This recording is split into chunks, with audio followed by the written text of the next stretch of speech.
Friends, ચાલો આજે આપણે મેંગોના પલ્પમાંથી કોકોનટ મેંગો લડ્ડુ બનાવીએ।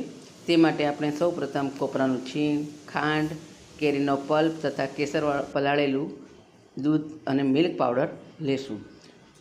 તો સૌપ્રથમ પહેલાં કઢાઈમાં કેરીનો પલ્પ ગરમ કરવા મૂકીએ। તે સહેજ ગરમ થાય એટલે તેમાં ખાંડ ઉમેરી અને સતત હલાવતા રહીશું અને ગેસની ફ્લેમ મીડિયમ ટુ લોની રાખશું અને ખાંડ ઓગળી જાય અને સહેજ ઘટ્ટ થાય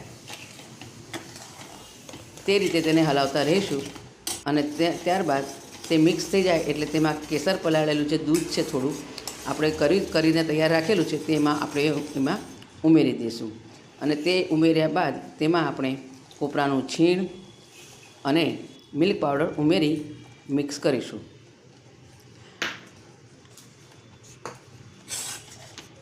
મિક્સ કર્યા બાદ તેને સતત હલાવતા રહીશું અને ગેસની ફ્લેમ લો રાખવી અને હલાવવું કે જેથી તે મિશ્રણ નીચે બેસી ન જાય અને એક સરખું મિક્સ થઈ જાય।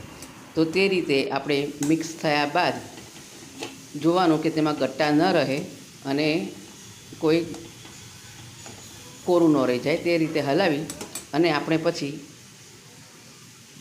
ગેસ બંધ કરીશું।